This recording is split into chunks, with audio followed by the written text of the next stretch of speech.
Halo masyarakat Indonesia sekalian, balik lagi di Fuentes dengan aku Mas L. Dan hari ini kita akan membahas kisah tragis yang ramai di Kabupaten Bandung, Jawa Barat, di mana ada seorang ibu yang berinisial EN dan dua anaknya berinisial AA yang berusia 9 tahun dan AAP yang masih 11 tahun ditemukan meninggal dunia di rumah kontrakan mereka. Motif dibalik tragedi ini tuh menurut polisi dan saksi adalah tekanan ekonomi yang luar biasa. Dan semuanya ya, ini bukan cerita fiksi. Semua informasi di video ini berasal dari laporan fakta dan juga sumber berita yang valid. Jadi kalau misalnya kalian penasaran dengan sumber berita dari mana, silahkan kalian baca aja di deskripsi video. Kasus ini tuh menurutku sangat menyedihkan karena anak-anak yang tak bersalah ikut menjadi korbannya. Jadi kita akan membahas kronologi kejadian, kondisi sosial ekonomi yang memicu dampak psikologis hingga fenomena bunuh diri di Indonesia. Seperti biasanya kalau misalkan kalian belum subscribe, silahkan kalian subscribe dulu dan tekan tombol loncengnya. Dan sekali lagi aku tekankan bahwa di channel ini tuh minim video ilustrasi, minim foto ilustrasi atau apapun ilustrasi jadi ya padanya aja gitulah ya. Dan mungkin biar nggak lama-lama, silahkan kalian cari posisi ternyaman kalian gitu. Kalian bisa dengerin aku sambil ngapain aja bebas, mau kalian cuci piring kayak mau kalian ngisi mau ngapain terserah kalian lah. Gak usah basa-basi, mari kita bahas kasusnya.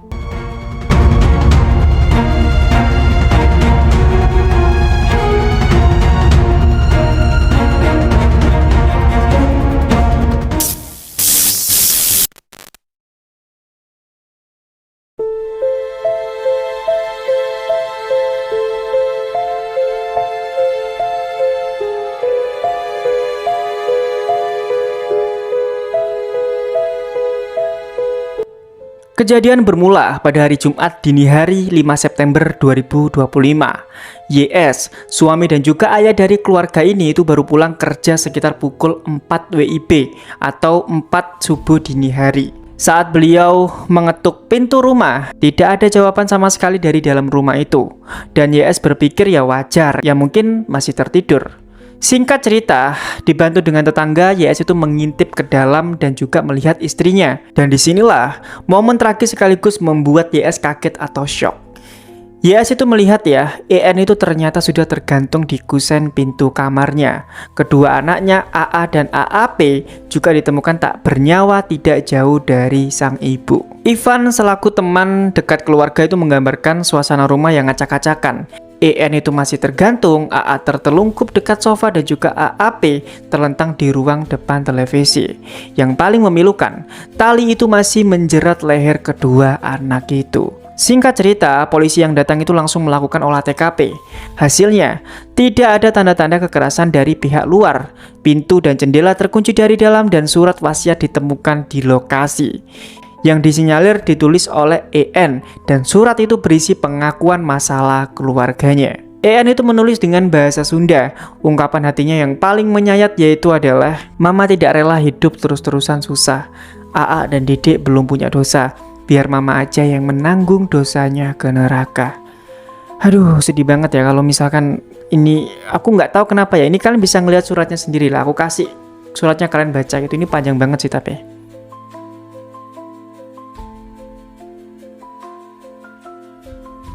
Berdasarkan keterangan tetangga ya dan juga teman dekatnya, keluarga ini tuh dulunya tergolong cukup berkecukupan lah intinya. Mereka itu sempat memiliki rumah berlantai 2 yang baru dibangun. Namun sayangnya rumah tersebut itu akhirnya dijual. Dan setelah itu akhirnya mereka pindah menempati kontrakan dekat pabrik tempat YS bekerja. Titik balik kehidupan mereka itu diperkirakan terjadi karena YS selaku suami EN itu terjerat kecanduan judi online yang membuat utang mereka menumpuk. Bahkan di dalam surat wasiatnya, EN itu menulis bahwa dia itu merasa lelah lahir batin menghadapi hutang yang terus bertambah tanpa mengetahui jumlah pasti dan untuk apa utang digunakan. EN juga mengungkapkan ya bahwa kekecewaannya terhadap suaminya gitu, yang mana menurutnya suaminya itu sering berbohong dan tidak menyadari konsekuensi atas perbuatannya. Tekanan yang dirasakan membuat EN itu merasa tersakiti secara emosional. Bahkan dia itu juga menegaskan bahwa keputusan tragis yang diambilnya adalah untuk mencegah anak-anaknya hidup sengsara. Tetangga seperti Eti dan juga Lilis itu menyatakan bahwa EN itu tampak ramah, baik hati dan juga tidak menampakkan tanda-tanda kesulitan ekonomi. Bahkan sehari sebelum peristiwa tragis, EN itu terlihat normal dan hanya mengeluh sedang tidak enak badan. Kisah ini tuh menunjukkan ya bahwa tekanan ekonomi itu tidak selalu terlihat dari luar dan seringkali memang korban itu menanggung beban berat secara diam-diam. EN di sini tuh sebenarnya sempat mempertimbangkan untuk menggugat cerai YS saat anak pertama mereka lahir. Tetapi dia itu menaruh harapan bahwa kehadiran anak kedua akan membuat suaminya berubah. Tapi ya sayangnya harapan itu tidak tercapai dan beban yang harus ditanggung EN itu malah semakin berat. Sosiolog bernama Ibu Ruwaida itu menekankan bahwa perempuan dalam situasi seperti ini tuh menanggung beban ganda gitu ya. Karena si ibu itu mengurus keluarga, menutup utang, sekaligus menanggung tekanan psikososial. Dukungan dari lingkungan sekitar maupun pemerintah seringkali itu sangat minim, sehingga bagi sebagian korban jalan keluar tragis ya menjadi opsi terakhirnya gitu. Tragedi seperti ini tuh bukanlah kasus tunggal dan ini juga bukan satu-satunya. Kita bisa melihatlah beberapa contoh serupa antara tahun 2023 hingga 2025. Contohnya mungkin tahun 2023 di Malang sendiri ya, itu ada sebuah keluarga ditemukan bunuh diri akibat utang pinjaman online yang besar. Terus di tahun 2024 di Ciputat, Tangerang Selatan, ada pasangan suami istri beserta anaknya itu bunuh diri karena utang pinjaman online yang dipakai untuk judi online. Terus awal 2025 kemarin juga seorang ibu muda di Lubuk Linggau, Sumatera Selatan mencoba bunuh diri beberapa kali karena tekanan ekonomi. Dan Juni 2025 seorang pria di Surabaya diduga bunuh diri dari lantai 5 Tunjungan Pasah akibat masalah ekonomi. Terus yang terakhir itu ada Agustus 2025.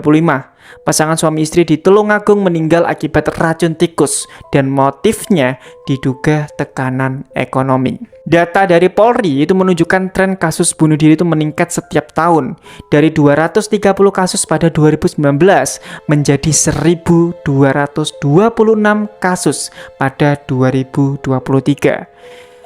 Masalah ekonomi itu menjadi faktor paling dominan di sini ya, dan itu mencapai sekitar 31,91% pada 2024. Bima Yudhistira dari Selios itu menekankan bahwa realita yang dialami masyarakat menengah ke bawah itu jauh berbeda dari klaim pemerintah.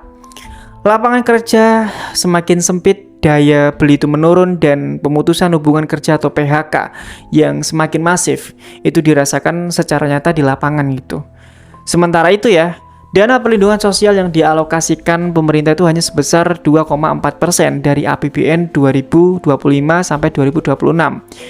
Bisa dibilang jauh lebih kecil dibandingkan anggaran pertahanan yang mencapai 36,7%. Bantuan sosial yang diberikan pun itu sering bersifat sementara, sehingga tidak menyelesaikan masalah fundamental, terutama bagi keluarga yang terjerat utang atau judi online. Sosiolog Ibu Ida Ruwaida itu juga menambahkan bahwa tekanan sosial itu juga datang dari lingkungan sekitar. Hubungan antar warga melemah, nilai gotong royong juga semakin berkurang, sehingga pinjaman online itu sering dianggap sebagai solusi cepat gitu ya.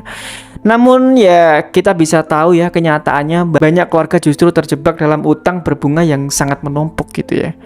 Ya, dalam situasi ini tuh perempuan dan anak itu menjadi pihak yang paling terdampak. Istri itu harus bekerja ekstra untuk membantu suami menutupi utang sekaligus mengurus keluarganya. Dampak psikologis yang muncul dari kejadian ini tuh bisa berupa stres, depresi, hingga kelelahan fisik, dan menambah beban hidup yang sudah berat ya makin berat gitu ya. Kisah EN dan dua anaknya itu adalah cermin pilu dari bagaimana tekanan ekonomi bisa merenggut nyawa manusia. Ini tuh bukan sekedar persoalan hutang, tapi juga gambaran nyata tentang minimnya dukungan sosial, beratnya beban ganda yang ditanggung perempuan, dan juga kebijakan publik yang belum benar-benar menyentuh akar persoalan masyarakat kecil.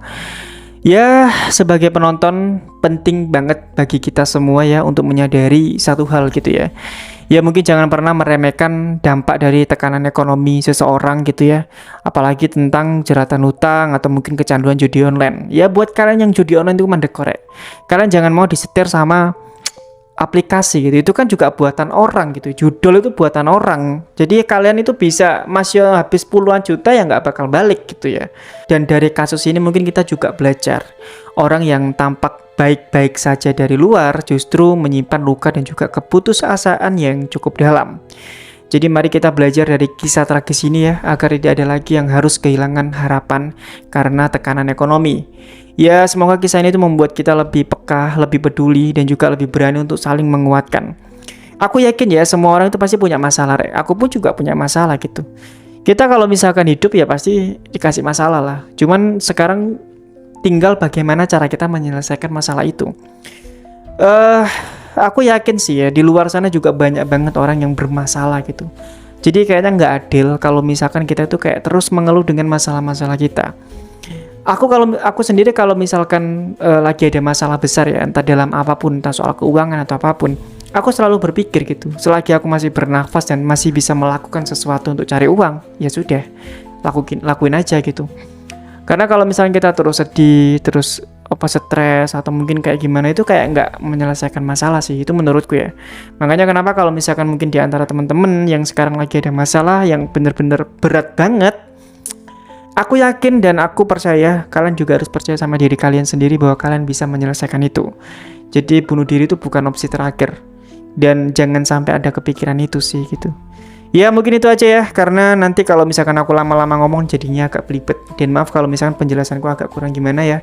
Sekali lagi aku butuh kritik dan juga saran kalian. Sekali lagi aku ingatkan kalau misalkan kalian belum subscribe dan juga tekan tombol notifikasinya, silahkan kalian subscribe dan tekan tombol notifikasinya.